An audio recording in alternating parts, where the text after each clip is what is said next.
Morning सभी लोगों को जो लोग वीडियो देख रहे हैं। कल हमने इसका पहला क्लास लिया था सॉल्यूशन चैप्टर का, जिसमें हमने कुछ कंसंट्रेशन टर्म्स को डिस्कस किया था और आज भी हम लोग उसको कंटिन्यू रखेंगे। जैसे कि आप देख पा रहे हैं, कल हमने ये क्वेश्चन दिया था आपको कि आप घर से इसको बना कर लाइएगा, ट्राई करिएगा। मैंने वही क्वेश्चन बोर्ड पे लिखा है, ट्राई किया जाए। शायद आपने पहले नहीं लिख किया होगा, कोई बात नहीं, बट मैं इसको डिस्कस कर देता हूँ।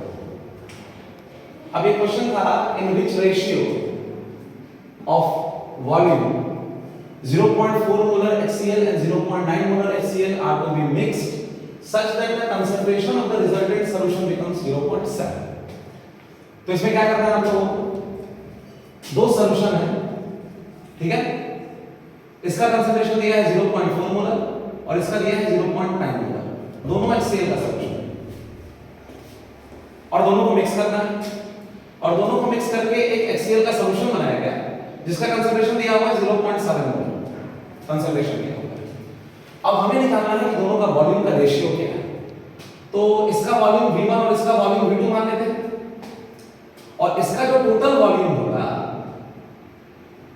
That is V which will be equal to V1 plus V2। अब जो ये हमारा केस है वो ये केस है जिसमें हम दो सॉल्यूशन को मिक्स करके, दो डिफरेंट सॉल्यूशन को मिक्स करके एक रिजल्टेंट सॉल्यूशन बनाते हैं। तो इसके लिए मैंने आपको बताया था mv equal to m1 v1 plus m2 v2। ये इक्वेशन यहां अप्लाई है। तो m क्या है, m is the molarity of the resultant solution. वो m कितना है 0.7 इनटू v वॉल्यूम, वॉल्यूम कितना होगा v1 plus v2 equal to m1 कितना है 0.4 v1 plus 0.9 v2। अब यहां से हम लोग इसको सॉल्व करेंगे। 0.7 v1 plus 0.7 v2 equal to 0.4 v1 plus 0.9 v2। अब v1 यहां है तो इस v1 को वहां लेंगे तो क्या हो जाएगा 0.7 v1 minus 0.4 v1 equal to 0.9 v2 minus 0.7 v2। कितना आ गया, यहां आ गया आपका 0.3 v1 equal to 0.2 v2। so v1 by v2 equal to 0.2 by 0.3, point point cut गया। v1 ratio v2 equal to 2 ratio 3। ये आपका आंसर हो गया। क्या है आंसर 2 रेशियो 3। मतलब इसका क्या है कि अगर आपको पहला सॉल्यूशन और दूसरा सॉल्यूशन को मिक्स करके एक सॉल्यूशन तैयार करना है HCl का, रिजल्टेंट मोलारिटी अगर 0.7 मोलर चाहिए तो 0.4 मोलर और 0.9 मोलर का जो रेशियो होना चाहिए that should be ratio of 2:3। This is one of the best question that you can expect from molarity concept. और भी क्वेश्चंस हैं जो मोलारिटी पर डिस्कस किए जा सकते हैं जिसमें आपको मोलारिटी निकालने के लिए दिया जाएगा, बट मुझे लगता है कि जीए मेंस वगैरह के लिए ये क्वेश्चन बहुत अच्छा एप्लीकेबल है और एप्लीकेशन बेस्ड क्वेश्चन है, सीधा कॉन्सेप्ट क्वेश्चन नहीं है। कॉन्सेप्ट के आगे फिर उसका एप्लीकेशन अप्लाई किया गया है यहां पर इस वाले इक्वेशन में, तब जाकर इस क्वेश्चन को सॉल्व किया गया है। एप्लीकेशन के दो बेसिक पॉइंट होते हैं। एक में जब एक सॉल्यूशन को डाइल्यूट किया जाता है तो m1 v1 = m2 v2 और दो सॉल्यूशन को मिक्स करके रिजल्टेंट सॉल्यूशन बनाया जाता है that is v = m1 v1 plus m2 v2। तो ये था मोलारिटी। अब हम लोग मोलारिटी डिस्कस करेंगे और मोलारिटी डिस्कस करने के बाद एक मोलारिटी के ऊपर क्वेश्चन करेंगे और फिर मोलारिटी और मोलारिटी को मिलाकर क्वेश्चन करेंगे। तो सबसे पहले हम लोग क्या करते हैं कि मोलारिटी के ऊपर डिस्कशन कर लेते हैं कि मोलारिटी एक्चुअली में होता क्या है, तब जाकर आपको क्लियर होगा मोलारिटी और मोलारिटी का डिफरेंस। तो जैसे मोलारिटी था, मोलारिटी जो था उसमें हम लोग सॉल्यूट का कंसंट्रेशन निकालते थे, उसी तरह मोलारिटी भी है। इसको हम लोग रिप्रेजेंट करते हैं स्मॉल m से, molarity. And this molarity, the definition of molarity is number of moles of solute present in per K G of the solvent. मतलब molarity equal to number of moles of solute divided by per K G of the solvent, या फिर आप इसको बोल सकते हैं मास of the solvent. इसको यहां से हटा देते हैं, मास of the solvent in KG.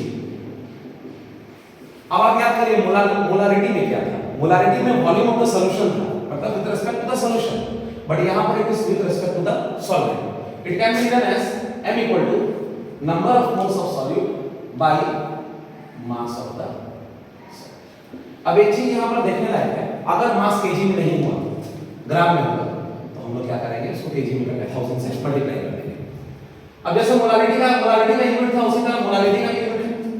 Molarity का जो यूनिट होगा नंबर ऑफ मोल्स है, दैट इज मोल पर केजी, मोल पर KG, but that was mole per litre, but litre of the solution, volume of the solution, and this is KG of the solvent. और एक चीज है, molarity is temperature independent. Why temperature independent? Because molarity is related to mass of the solvent, and molarity was temperature dependent. तो अगर कभी मान लो एक छोटा सा क्वेश्चन आ गया, अगर मैं यहां बता देता हूं कि मोलारिटी और मोलारिटी में आपको डिफरेंस करना है, जनरली ये क्वेश्चन पूछा जा सकता है। तो मोलारिटी इज टेम्परेचर डिपेंडेंट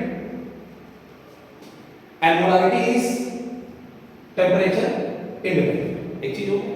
दूसरा में आप molarity में लिख सकते हो number of moles of solute by volume of solution, और molarity में आप लिख सकते हो number of moles of solute by mass of the solvent. बाकी अगर कुछ डिफरेंस लिखना होगा तो आप उसका ऐसा यूनिट लिख देना, इससे भी काम चल जाएगा। अब देखिए मोलारिटी पे एक बहुत बेसिक सा क्वेश्चन है जो कि मैं करवा देता हूं आपको। वो क्वेश्चन ये है, calculate molarity of a solution of 20 gram NaOH in 500 gram water। मतलब आपको क्या करना है, मोलारिटी निकालना है। किसका निकालना है भाई, NaOH का। NaOH का गिवन मास कितना है, 20 ग्राम है। किसमें निकालना है, वाटर में निकालना है, मतलब जो सॉल्यूशन है वो NaOH इन वाटर है। अब अगर आप यहां मोलारिटी निकालिएगा तो यहां मोलारिटी का फार्मूला हो जाएगा number of moles of solute by mass of the solvent. अब जबकि मास ऑफ द सॉल्वेंट जो है वाटर है वो ग्राम में दिया हुआ है, तो हमें क्या करना पड़ेगा, यहां पर 1000 से मल्टीप्लाई करना होगा। अब number of moles of solute, number of moles of solute, solute कौन है, NaOH है। Number of moles of solute का फार्मूला होता है गिवन मास बाय मोलर मास। नीचे वेट ऑफ सॉल्वेंट है जो कि वाटर है, तो ये 500 हो जाएगा इनटू 1000 हो गया, तो ये दो बार में चला गया। अब बताओ गिवन मास में मोलर मास क्या होगा, गिवन मास NaOH कितना है 20 ग्राम, तो 20 हो गया, और मोलर मास NaOH कितना होगा 40, 23 प्लस 16 प्लस 1 40 इनटू 2, आंसर आ गया 1 मोल पर केजी मोलारिटी, मतलब the solution is 1 molar.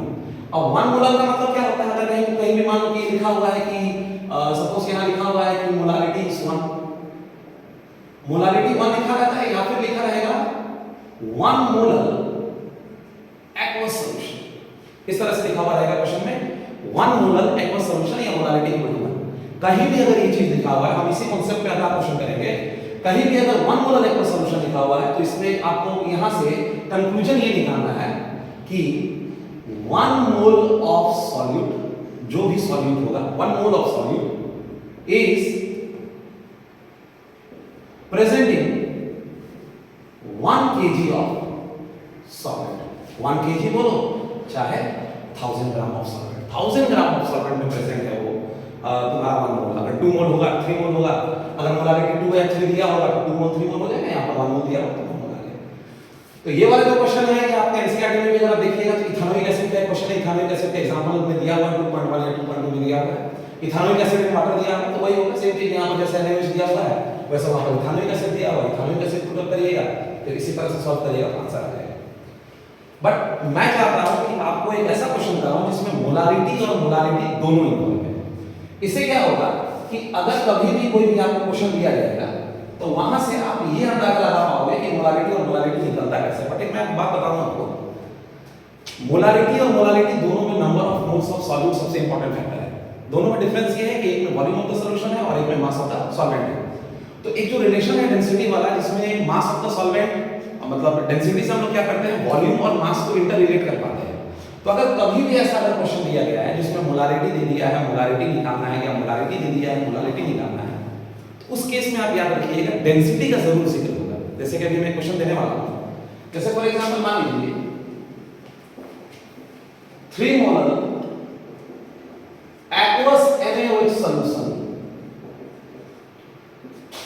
has a density of 1.1 gram per ml। NaOH का सॉल्यूशन है 1.1 ग्राम पर ml दिया हुआ है। Find molarity of the solution.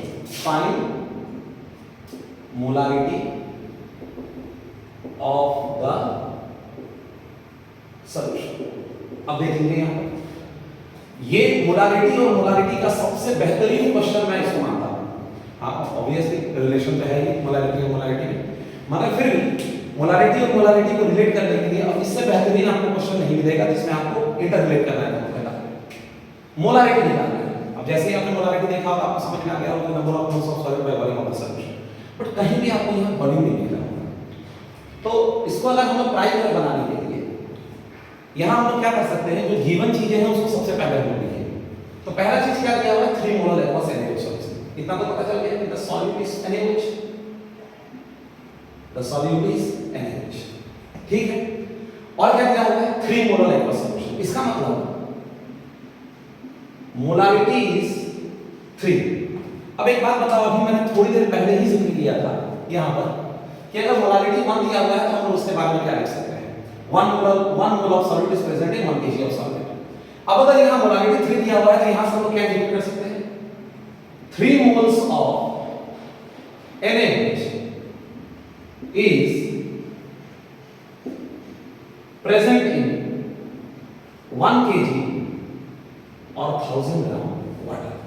अब मैंने वाटर क्यों लिख दिया, वाटर इसलिए लिख दिया क्योंकि एक्वस सॉल्यूशन है। एक्वस सॉल्यूशन का डेफिनेशन तो यही होता है, a solution in which water acts as a solvent, तो इसलिए मैंने यहां पर वाटर लिख दिया। अब हमको एक बात बताइए, आपको क्या निकालना है, आपको निकालना है मोलारिटी, ठीक है। मोलारिटी के लिए आपको volume of the solution, but यहां से क्या क्या लिख सकते हैं, यहां से एक चीज तो आ गया कि number of moles of solute जो हो गया वो 3 हो गया और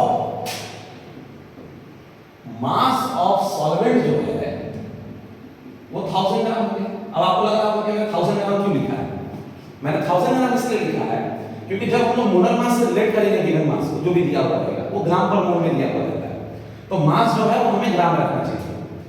अब हमें मोलारिटी चाहिए, मोलारिटी के लिए हमें वॉल्यूम चाहिए, तो यहां पर मास ऑफ द सॉल्यूशन क्या होगा, mass of the solution, mass of the solution होगा mass of solute plus mass of solvent. अब यहां पर ही क्वेश्चन में ट्विस्ट है। ट्विस्ट क्या है, मास ऑफ सॉल्यूट, सॉल्यूट कौन है NaOH। NaOH के कितना मोल्स प्रेजेंट है, 3 मोल। अगर 3 मोल प्रेजेंट है तो NaOH का मोलर मास कितना होता है 40 मोलर मास, 1 मोल का, तो 3 मोल का मोलर मास कितना होता है 3 × 40 plus 1000, the answer comes up to be 1120 gram. This is the mass of the solution. अब आपको चाहिए मोलारिटी। मोलारिटी का फार्मूला होता है number of moles of solute by volume of solution into 1000। Number of moles of solute आपको बहुत अच्छे से पता है 3, but we don't know the volume of the solution, but what we know is that mass of the solution. तो यहां क्या करना है आपको, जब भी आप बनाओगे, थोड़ा सा मुझे लग रहा है मैं भी फास्ट बता रहा हूं, जैसे जैसे 2-3 क्लास 3 क्लास जैसे बीतेगा वैसे हम भी ऑनलाइन वाला स्पीड पकड़ लेंगे, नहीं तो जनरली आप जो है वो ऑफलाइन वाला है, तो ऑनलाइन का भी आदत पकड़ाया नहीं है, पर हाँ धीरे धीरे हम भी आपको के साथ एडजस्ट कर जाएंगे। तो यहां पर हमें चाहिए वॉल्यूम ऑफ द सॉल्यूशन। अब वॉल्यूम ऑफ द सॉल्यूशन के लिए आपको फार्मूला मैंने बताया होगा density equal to mass per unit volume. तो जो वॉल्यूम है यहां पर वो मास बाय डेंसिटी आ जाएगा। अब यहां पर देखना लड़का गलती करता है, जब यहां पर वॉल्यूम निकालता है तो मास जो है वो सॉल्वेंट का देता है, जबकि डेंसिटी दिया हुआ है सॉल्यूशन का as a density of it. तो यहां पर मास भी आपको सॉल्यूशन का ही रखना है, तो कितना रखिएगा 1120 divided by 1.1 is your volume of the solution. अब ये वाला चीज जो यहां पर जस्ट कर दिया 1120 बाई 1.1 इंटू 1000। ये हो गया आपका कैलकुलेशन, 1010 कट गया, ये 1.1 ऊपर गया, तो 3 इंटू 1.1 इंटू 100 डिवाइडेड बाई 112। ये 1.1 को करिएगा तो 3.3 आएगा, 3.3 को डबल जीरो से करिएगा तो 330 आ जाएगा, उसको डिवाइड करिएगा तो करीब करीब आपका जो आंसर है वो 2.94 मोल आएगा, मतलब 2.94 mole per litre is your molarity. This comes up to the answer. और यहां पर जो मैंने वॉल्यूम ऑफ द सॉल्यूशन जो लिखा है, इसको प्लीज अच्छे से देखिएगा। वॉल्यूम ऑफ द सॉल्यूशन कहां से आया है? वॉल्यूम ऑफ द सॉल्यूशन हमने इस फॉर्मूले से निकाला है। ये क्वेश्चन का जो सबसे बड़ा चैलेंज था, जिस क्वेश्चन को हमने निकाला था मोलारिटी के लिए, मोलारिटी निकालने के लिए जो सबसे बड़ा चैलेंज था वो वॉल्यूम ऑफ द सॉल्यूशन ही था, क्योंकि नंबर ऑफ मोल्स हमें पहले से पता था कि 3 यहां से तो हम लोग उसको निकाल ही सकते हैं। अब जो नंबर ऑफ मोल्स हमारा निकल गया तो ये वाला पार्ट तो हमारा हो गया। अब हमें वॉल्यूम ऑफ द सॉल्यूशन निकालना है, तो density equal to mass by volume से हमने वॉल्यूम ऑफ द सॉल्यूशन निकाला, इसको पुट अप किया, फिर आंसर हमने निकाल दिया 2.94। एक छोटी सी बात यहां पर हम ये डिस्कस करना चाहेंगे कि जिस सॉल्यूशन के लिए मोलारिटी 3 था उसका मोलारिटी 2.94 था, मतलब मोलारिटी जो है वो मोलारिटी से कम है। इसका रीजन क्या है? इसका रीजन ये है कि जब हम लोग मोलारिटी लेते हैं तो वो सॉल्वेंट के रिस्पेक्ट में लेते हैं, और जब हम लोग मोलारिटी लेते हैं तो वो वॉल्यूम ऑफ द सॉल्यूशन के रिस्पेक्ट में लेते हैं। तो यहां से जेई बड़ा अच्छा क्वेश्चन पूछता है, आप लोग भी ट्राई करिएगा अगर पॉसिबल होगा तो, कि एक क्वेश्चन आता है कि व्हाट इज द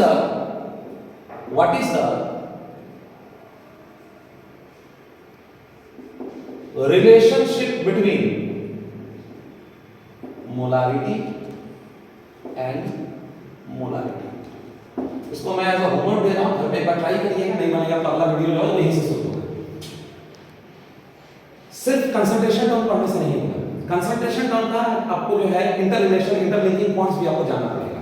आपने सिर्फ मोलारिटी निकालना सीख लिए, आपने सिर्फ मोलारिटी निकालना सीख लिया तो इससे काम नहीं चलने वाला है। मोलारिटी मोल फ्रैक्शन, इन सब के बारे में आपको इंटर रिलेशन हमेशा देखते रहना चाहिए, ताकि आपको पता चलेगा कि डेंसिटी का उसमें क्या रोल है।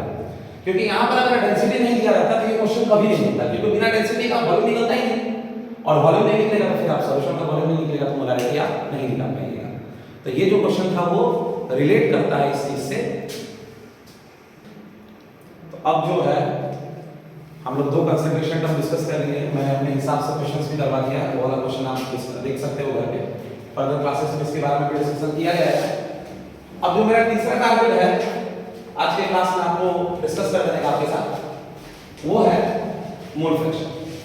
अब मोल फ्रैक्शन इंपॉर्टेंट इसलिए है कि जैसे ये टॉपिक खत्म होगा वैसे ही हेनरीज लॉ शुरू हो जाएगा। अब जैसे हेनरीज लॉ स्टार्ट होगा वहां पर आपको मोल फ्रैक्शन का जरूरत पड़ेगा। मोलारिटी ऑब्वियसली क्वालिटेटिव प्रॉपर्टी में यूज तो होता ही है, मगर आपको मोल फ्रैक्शन का भी बहुत जरूरत पड़ेगा। तो अगला जो क्वालिटेटिव प्रॉपर्टी है दैट इज मोल फ्रैक्शन। अब मैं मानता हूं मोल फ्रैक्शन जो है 5th number qualitative property, mole fraction जो है उसको मैं मानता हूं बहुत अच्छा क्वालिटेटिव प्रॉपर्टी है। इसका रीजन ये है कि मोलारिटी में क्या झंझट होता है, यूनिट का ध्यान देना पड़ता है, केजी, एमएल, लीटर, ये सब। मोल फ्रैक्शन एकदम सीधा सीधी एक तरह से आपके साथ प्रोबेबिलिटी के साथ खेलता है। मोल फ्रैक्शन का मतलब है कि अगर एक सॉल्यूशन है हमारे पास, उसमें 2 कंपोनेंट है, जैसे कि बाइनरी सॉल्यूशन हम डिस्कस करते हैं, तो यहाँ क्या है कि वो आपको दोनों का नंबर ऑफ मोल्स का रेशियो बता देता है, परसेंटेज बता देता है। तो उससे क्या होता है कि आप एग्जैक्टली डिफाइन कर पाते हो कि कौन कितने परसेंट में प्रेजेंट है। मोल फ्रैक्शन का जनरली अगर आप एनसीईआरटी का डेफिनेशन देखोगे तब देखोगे मोल फ्रैक्शन में कि जिस चीज का आपको मोल फ्रैक्शन निकालना है, number of moles of that component divided by total number of moles in the solution, ये होता है जनरली। अभी आप जैसे देख पा रहे हो कि यहां पर ऊपर और नीचे दोनों में नंबर ऑफ मोल्स है, तो मोल फ्रैक्शन का कोई ऐसा यूनिट नहीं होता, it is just a number, it is the ratio of 2 similar quantities. But इससे बेटर मेरे पास समझाने का एक तरीका है। जैसे मान लो मेरे पास एक सॉल्यूशन है जिसके 2 कंपोनेंट है, ए और बी, ए और बी, 2 कंपोनेंट। अब अगर 2 कंपोनेंट है और अगर मुझसे पूछा जाए what is the mole fraction of A, A का मोल फ्रैक्शन होगा, तो ए का मोल फ्रैक्शन होगा number of moles of A divided by number of moles of A plus number of moles of B. जैसे जिसका mole fraction निकालना है उसका नंबर ऑफ मोल्स ऊपर रहेगा, और जितने सॉल्यूशन में कंपोनेंट्स होंगे सारा मोल्स सब नीचे रहेगा। अगर 3 होता, ABC होता और A का मोल फ्रैक्शन निकालना होता तो number of moles of A ऊपर, नीचे number of moles of A plus number of moles of B plus number of moles of C। अब अगर आपको x में मोल फ्रैक्शन ऑफ B निकालना, मोल फ्रैक्शन का सिंबल होता है x, अलग-अलग तरीके से सब लिखता है, मैं सिंपल वर्ड यूज करता हूं। मोल फ्रैक्शन ऑफ B निकालना है तो मोल fraction of B is number of moles of B divided by number of moles of A plus number of moles of B। ये दो हो गए। अब देखिए इसका क्या सबसे इंटरेस्टिंग पॉइंट क्या है। जैसे आपने एक सॉल्यूशन A और B में से किसी एक का मोल फ्रैक्शन निकाल लिया, दूसरा अपने आप आ जाएगा। XA प्लस XB में करके देता हूं। XA कितना है? NA by NA plus NB plus NB by NA plus NB। इतना जोड़ घटा तो सबको आता हो, लोग बना गया। मतलब अगर एक सॉल्यूशन में दो कंपोनेंट है तो दोनों का जो सम होता है वो 1 होगा। इसको कहा जाता है the sum the mole fraction, the sum of all the mole fraction of the components of a solution is unit is 1। अगर एक सॉल्यूशन में 3 कंपोनेंट है तो XA plus XB plus XC equal to 1 हो जाएगा। यहां पर 2 कंपोनेंट है तो XA plus XB equal to 1। अब देखो कितना अच्छा है, अगर आपके पास XA है तो XB equal to 1 minus XA। मतलब एक सॉल्यूशन में अगर 2 कंपोनेंट है तो किसी एक का मोल फ्रैक्शन निकालिए और दूसरे का जो मोल फ्रैक्शन होगा वो अपने आप निकल जाएगा, क्योंकि दैट इज द सम 1। जैसे हम लोग प्रोबेबिलिटी सॉल्व करते हैं, probability of getting a head when a coin is tossed is 1/2, probability of getting a tail 1/2। तो वहां पे हम लोग बोलते हैं probability of A plus probability of not A equal to 1।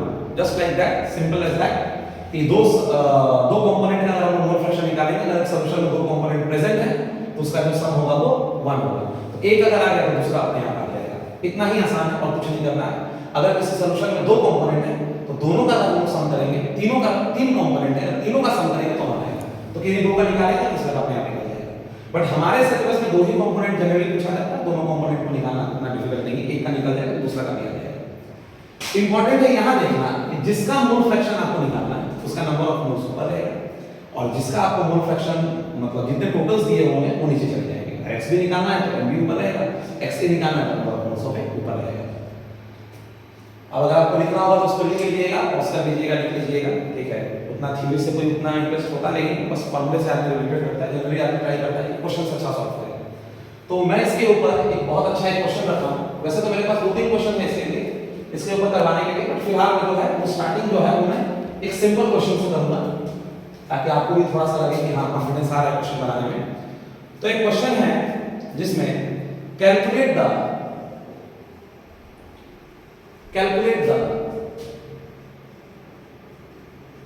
Mole fraction of benzene, calculate the mole fraction of benzene in solution, in a solution containing 30% by mass in carbon tetrachloride। देखिए एक बात मैं class में भी बोलता हूं कि जब भी आप कंसंट्रेशन टर्म जब आप सॉल्व करते हैं तो कंसंट्रेशन टर्म सॉल्व करने के लिए सबसे इंपॉर्टेंट जो फैक्टर होता है वो सॉल्यूशन को आइडेंटिफाई करना होता है कि जो सॉल्यूशन बना है वो किस चीज का बना हुआ है। जैसे यहाँ पे आप देख सकते हो सॉल्यूशन में बेंजीन है और सॉल्यूशन में कार्बन टेट्राक्लोराइड है जो दिया हुआ है यहाँ पे। तो अगर मैं इसको सॉल्व करने का ट्राई करूँ तो सबसे पहले तो मैं ये लिखूंगा कि सॉल्यूशन में क्या क्या कंपोनेंट है। तो एक बेंजीन है और एक कार्बन टेट्राक्लोराइड है।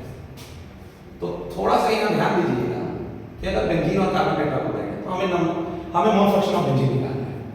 बट मोल फ्रैक्शन का सबसे बड़ा खासियत ये है कि इसमें बस नंबर ऑफ मोल्स आपको निकालना है। नंबर ऑफ मोल्स निकालने के लिए गिवन मास में मोलर मास चाहिए। तो बेंजीन का फार्मूला होता है C6H6 और इसका होता है CCl4। अब अगर हम लोग इसको देखें अच्छे से, इस क्वेश्चन को अगर हम देखें, इसमें बड़ा इंपॉर्टेंट पार्ट दिया हुआ है 30% बाय मास।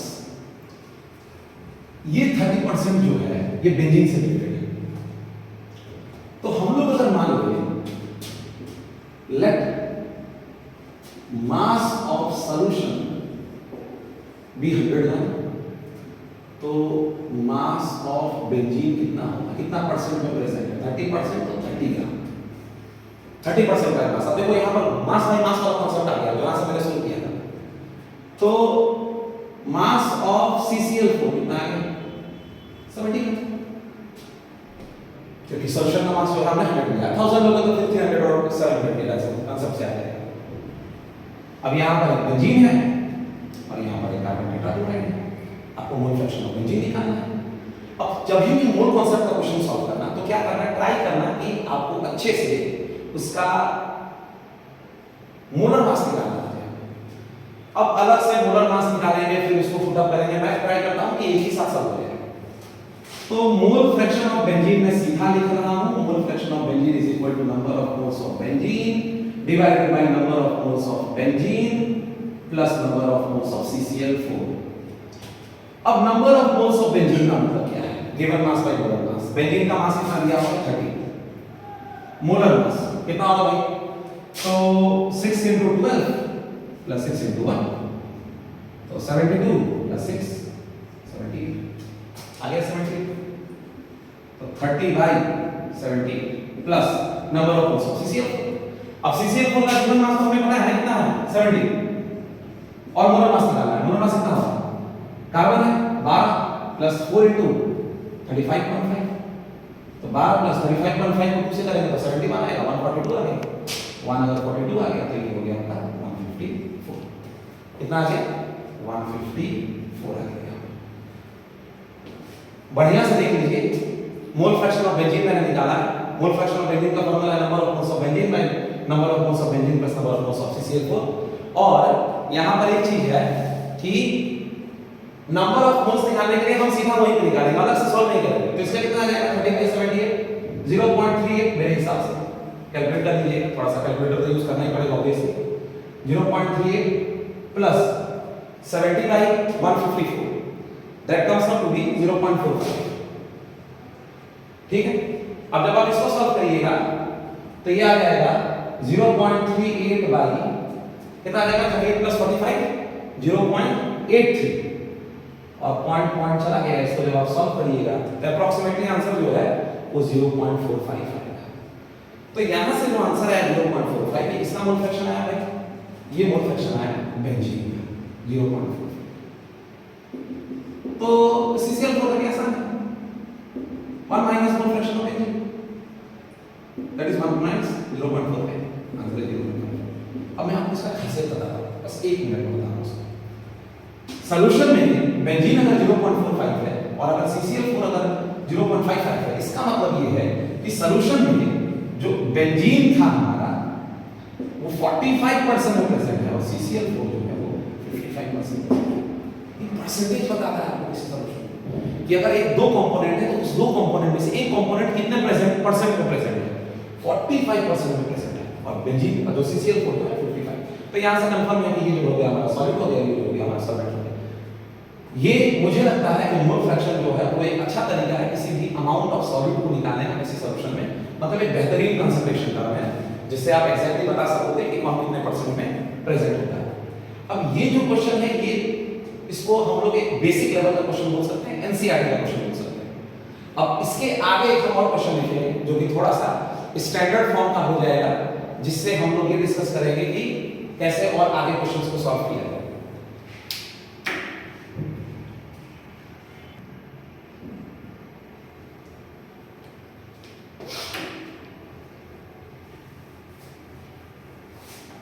अब एक मैं क्वेश्चन आपको दे रहा हूं, ये जो है ये एक स्टैंडर्ड लेवल का क्वेश्चन है और इसे आपको जरूर ट्राई करना चाहिए। ये जो क्वेश्चन है, x ग्राम ऑफ वाटर, मैं क्वेश्चन ले लेता हूं, x gram of water is mixed with 69 gram ethanol, 69 gram of ethanol. Mole fraction of ethanol is 0.0 0.6 in the resultant solution, what is the